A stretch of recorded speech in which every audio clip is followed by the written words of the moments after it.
Hello, gents. I'm gonna come on and do a combined effort. WEC review and an Affliction review. I didn't want to do each of them separately. I wasn't gonna do any at all, but I'll just mix them together, because I'm bored right now. So let's talk about Affliction. Ordered this with my friend Mike. I did see part of the undercard. The first fight I saw, Antonio Rodrigo Nogueira against Vladimir Matyushenko. What surprised me in this one is that Matyushenko didn't shoot at all and was content to stand and got hit with a flurry of knees, basically, and got dropped. Rogerio looked good. Vladimir, I don't know what the hell he was doing. First fight on the main card, Dan Lozon against Bobby Green. I don't know what acting coach Lozon is working with, but that was pretty impressive. I mean, he made it seem like he really got hit in the nuts 3 times. And I don't think he did. Yeah, let's just leave it at that. Bobby Green looked a little bit impressive. I mean, seems like a pretty athletic kid. It just, he's not as experienced, and Lozon took advantage of that. Paul Buntello, Kirill Sodanikov, basically the same thing. Kirill is tough as hell, took a lot of shots, but Buntello was just too much, picked him apart on the feet. Sokaju against Hanato Babalu Sobral. Basically how I saw it going. Sokaju looked decent in the first, throwing a lot of kicks, a lot of hard punches. Babalu is a good wrestler, so he was able to get the takedown, kind of wear Sokaju out. Although Sokaju did do a judo throw in this, which I don't think he's ever attempted in MMA before. So, yeah, alright, yeah, keep doing that. And Sokaju comes out in a second. I don't remember how he got down, but it ended up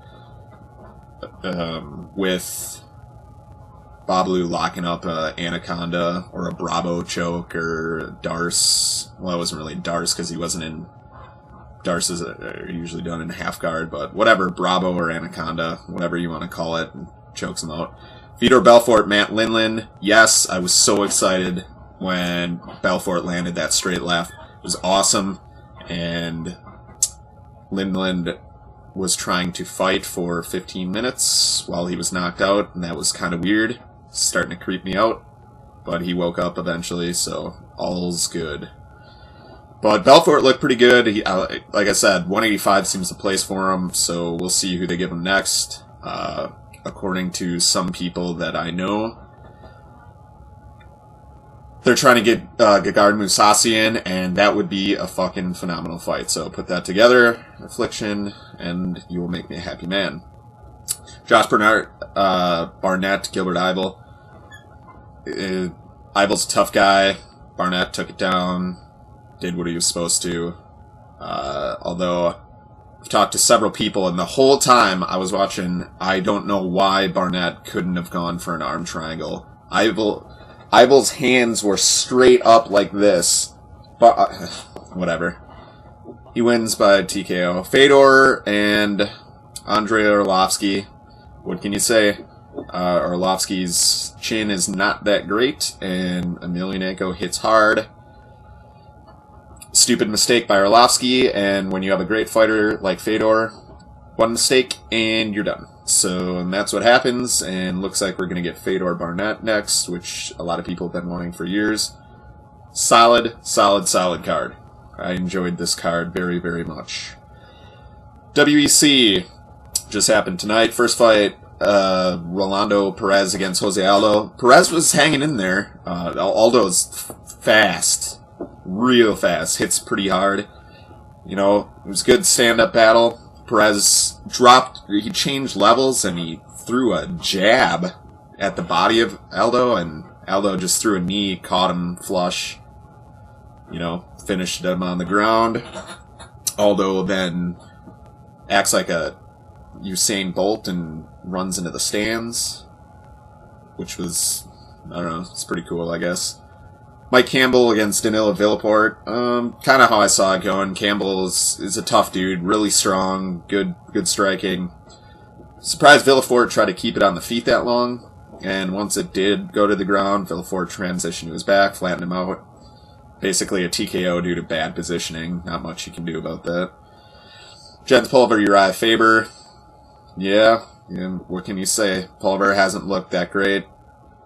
Not much you can do in that one either when you eat a left hook of doom to the liver. And he probably was focusing all his energy on not shitting his pants when that happened. And because that'll happen if you get hit in the liver. I don't know if you know that, but yep. So he was kind of flustered, and then Faber comes in and he finishes him on the ground with a guillotine. So, whatever. WEC gets what they wanted. They put Faber in to bring him instantly back into title contention. He calls out Mike Brown, yada yada. Mike Brown's gonna fight... why can't I think of his name right now? The guy who just knocked out Pulver... Leonard Garcia, yes.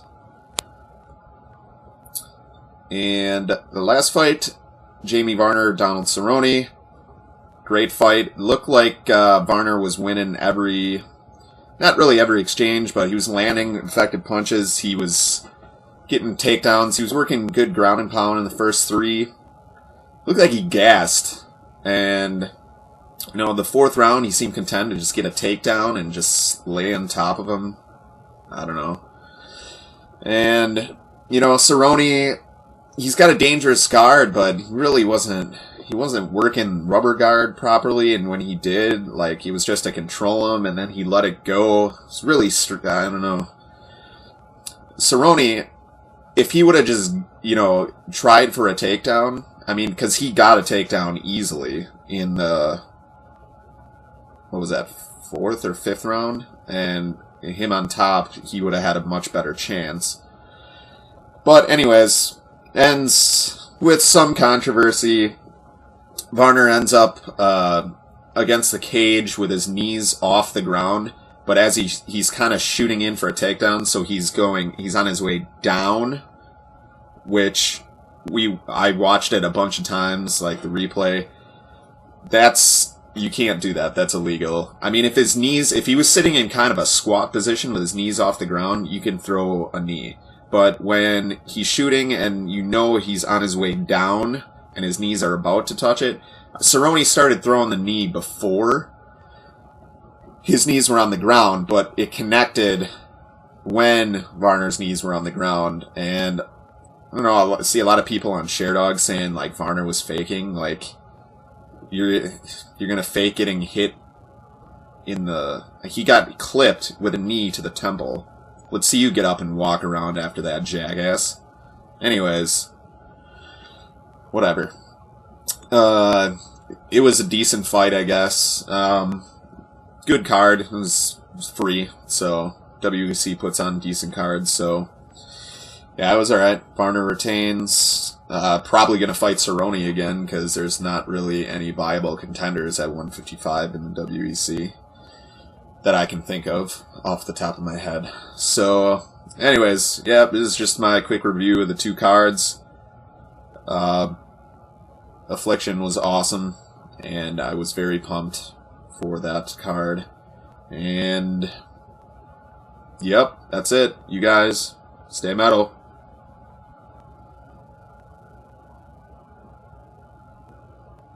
Too much metal for one hand.